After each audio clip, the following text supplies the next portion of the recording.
Hello everyone, welcome to Daily Current Affairs video series of Crispy Info। आज है 14 जून 2025 और आज हम करंट अफेयर्स लेके आ चुके हैं अपने यूट्यूब चैनल पे। So let's start. National news के साथ हम शुरू करेंगे। सबसे पहले, national highway authority of India caps 10 projects पर engineer for consultancy firms to improve supervision quality and ensure contract compliance in HAM and EPC projects effective after 60 days। तो national highway authority of India ने HAM and EPC projects में पर्यवेक्षण गुणवत्ता सुधारने के लिए consultancy फर्मों के लिए प्रति इंजीनियर 10 प्रोजेक्ट्स की सीमा तय की है और 60 दिन बाद इसको प्रभावी किया जाएगा। तो यूजुअली जितने भी रोड्स बनते हैं तो उसमें इंजीनियर्स की जो कार्य गुणवत्ता है उसको सुधारने के लिए अब एक इंजीनियर को सिर्फ 10 प्रोजेक्ट ही मिलेगा, क्योंकि उनका वर्कलोड जो है वो ज़्यादा ना हो। और इससे जो है जो भी कॉन्ट्रैक्ट है, जो भी यहाँ पे प्रोजेक्ट्स है, उसके क्वालिटी को और इम्प्रूव किया जाएगा। तो ये national highway authority of India ने ये डिसीजन लिया है। नेक्स्ट है ESIC Sanath Nagar campus Hyderabad become center of excellence with NABH, NABL, ISO accreditation, offering 1000 plus beds and advanced super specialty care। तो हैदराबाद का जो ESIC Sanath Nagar campus hospital है, इसने NABH, NABL, ISO मान्यता के साथ उत्कृष्टता केंद्र में अपने आप को शामिल किया है। तो ये हैदराबाद का जो ESIC हॉस्पिटल है इसको मिला है और ये 1000 प्लस बेड और उन्नत सुपर स्पेशलिटी केयर प्रदान करता है। तो हैदराबाद का ये ESIC सनत नगर कैंपस जो है उसको सेंटर ऑफ एक्सलेंस मिला है। नेक्स्ट हम इंटरनेशनल न्यूज़ की ओर बढ़ते हैं। Israel launches operation rising lion phase 2 striking Iran's Natanz uranium enrichment facility, escalating Middle East tensions while US distances itself। तो इज़राइल ने यहाँ पे हमला किया है ईरान के ऊपर और इज़राइल के इस ऑपरेशन का नाम है राइजिंग लॉयन फेज़ 2 और ईरान के नतांज यूरेनियम संवर्धन केंद्र पर हमला कर मध्य पूर्व तनाव को बढ़ा दिया गया है, जबकि अमेरिका ने इससे दूरी बनाई है। तो कल इज़राइल ने यहाँ पे अटैक किया था ईरान के ऊपर और इस ऑपरेशन का नाम है राइजिंग लॉयन फेज़ 2 और वहाँ पे जो नटांज यूरेनियम इनरिचमेंट फैसिलिटी है उसके ऊपर टारगेट किया गया था। उसके बाद हम आगे बढ़ते हैं इकोनॉमी न्यूज़ के ऊपर। India's retail inflation drops to 6-year low of 2.82% in May 2025, driven by food inflation at 0.99% with vegetables, pulses, meat prices declining। तो भारत की जो खुदरा मुद्रास्फीति है वो 6 साल के न्यूनतम 2.82% पे आ चुकी है और जो हमारा खाद्य मुद्रास्फीति है वो 0.99% के साथ जो सब्जी है, दाल है, मांस की कीमतों में गिरावट आई है। तो जो इंडिया का रिटेल इन्फ्लेशन है ये बहुत ही कम लो किया गया है। तो इसी की वजह से जो इंटरेस्ट रेट है वो भी यहाँ पे डिक्लाइन किया जा रहा है, क्योंकि जब भी हम देखते हैं कि इन्फ्लेशन रेट अगर काफ़ी कम आ जाता है तभी जाके जो है हमारा जो इंटरेस्ट रेट है बैंक्स का वो यहाँ पे कम होता है, ताकि लोग जो है वो आसानी से लोन ले सकें और खर्च कर सकें। Now banking news. RBI eases KYC norms on June 12, 2025, allowing video-based update video CIP and empowering business correspondents BCs to update KYC for प्रधानमंत्री जन धन योजना अकाउंट। तो RBI ने 12 जून 2025 को KYC नियमों को और सुगम बनाया है और अब जो वीडियो आधारित अपडेट है वीडियो CIP और बिज़नेस कॉरेस्पॉन्डेंट्स को प्रधानमंत्री जन धन योजना अकाउंट के लिए KYC अपडेट करने की अनुमति दी है। तो पहले क्या होता था कि अगर आप कुछ दिन तक ट्रांजैक्शंस ना करें तो आपका जो अकाउंट है वो यहाँ पे डॉर्मेंट हो जाता था। उसको एक्टिव करवाने के लिए आपको KYC करवाने की ज़रूरत पड़ती थी। तो पहले ये जो फंक्शन था, ये जो फैसिलिटी था ये आपको फिज़िकली विज़िट करना पड़ता था बैंक में, लेकिन अब इसमें ढील दी गई है, इस नियम को और सुगम बनाया गया है और अब वीडियो आधारित जो है अपडेट आप कर सकते हैं। बहुत सारे जो बिज़नेस कॉरेस्पॉन्डेंट्स हैं उनको बोला गया कि आप वीडियो केवाईसी आप कर सकते हैं, ताकि जितने भी यूज़र्स हैं, जो भी यहाँ पे बैंक अकाउंट होल्डर्स हैं, उनको यहाँ पे आसानी हो सके। और ख़ासकर बहुत सारे जो प्रधानमंत्री जन धन अकाउंट खोले गए थे वो बंद पड़ गए थे, तो उसके वजह से अब वीडियो केवाईसी होगा, तो उससे यहाँ पे आसानी से वो अपने केवाईसी को अपडेट कर सकते हैं।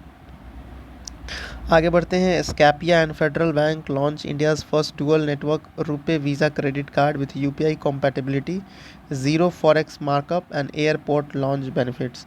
तो स्कैपिया और फेडरल बैंक ने यूपीआई संगतता, शून्य विदेशी मुद्रा मार्कअप और एयरपोर्ट लॉन्च सुविधा के साथ भारत का पहला द्विस्तरीय RuPay Visa credit card launch किया। आगे बढ़ते हैं। NPCI, national payment corporation of India और आईडीआरबीटी ने एमओयू साइन किया है for cyber security training, payment security certification and IBCART 3.0 threat intelligence platform access. तो एनपीसीआई और आईडीआरबीटी ने साइबर सुरक्षा प्रशिक्षण, पेमेंट सुरक्षा प्रमाणन और IBCART 3.0 खतरा खुफिया प्लेटफॉर्म पहुंच के लिए एमओयू पर हस्ताक्षर किए। नेक्स्ट है Alexander Payne in receives honorary Leopard Award at 78th Locarno Film Festival for films like Sideways, Nebraska and Holdovers। तो अलेक्जेंडर पेन जो कि एक्टर हैं, उनको 78वें लोकार्नो फिल्म फेस्टिवल में साइडवेज, नेब्रास्का, होल्डोवर्स जैसी फिल्मों के लिए मानद तेंदुआ पुरस्कार मिला है। सो यहाँ पे हम बात कर रहे हैं अलेक्जेंडर पेन को क्या मिला भाई, तो इनको मिला है यहाँ पे honorary leopard award at 78th Locarno film festival.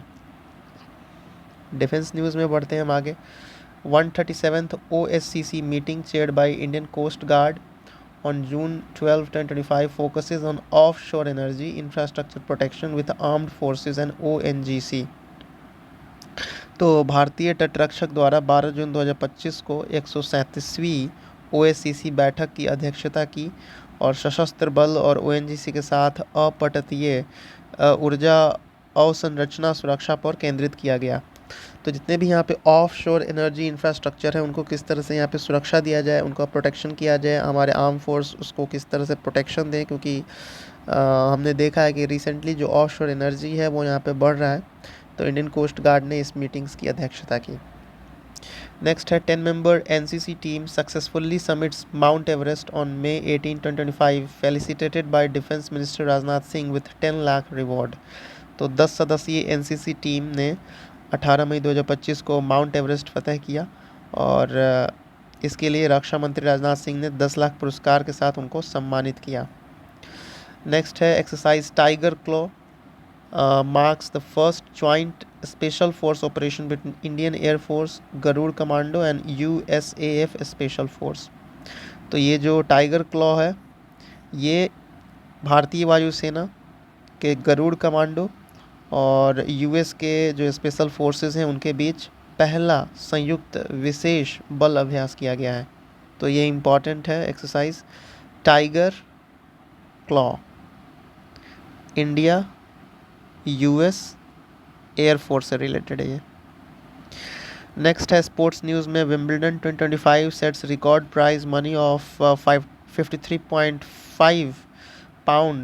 53.5 million pound with singles champions receiving 3 million pound each, 7% increase from 2024।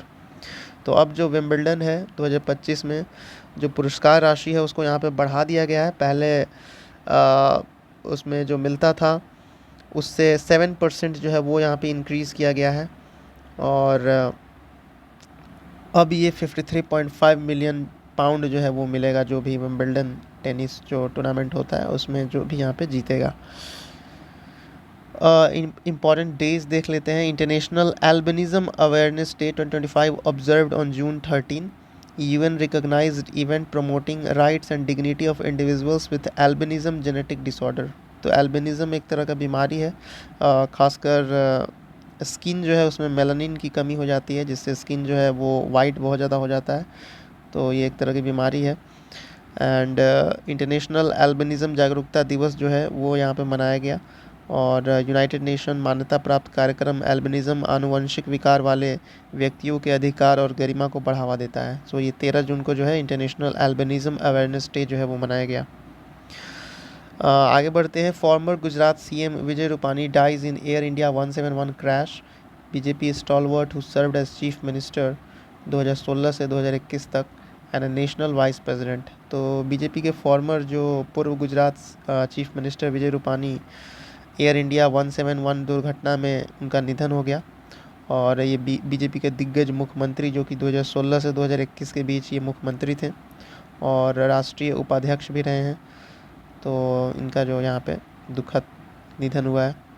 जो एयर इंडिया का 171 दुर्घटना हुआ था अभी विमान, उसमें इनकी भी यहाँ पे मृत्यु हो गई। उस्ताद गुलाम नबी शाह, हमले बुलबुल के नाम से भी जाना जाता है इनको। So he also passed away on June 11, 2025। Legendary Kashmiri folk music artist Sher Kashmir Sheikh Abdullah award recipient. तो उस्ताद गुलाम नबी शाह, जिनको हमले बुलबुल के नाम से भी जाना जाता है, उनका भी निधन हो गया 11 जून 2025 को। और ये प्रसिद्ध कश्मीरी लोक संगीत कलाकार शेर कश्मीर शेख अब्दुल्ला पुरस्कार के प्राप्तकर्ता भी थे। शेर कश्मीर शेख अब्दुल्ला पुरस्कार के प्राप्तकर्ता उस्ताद गुलाम नबी शाह का भी निधन हो गया, जिनको हमले बुलबुल के नाम से भी जाना जाता है। So thanks for watching this video. Please subscribe and share with your friends.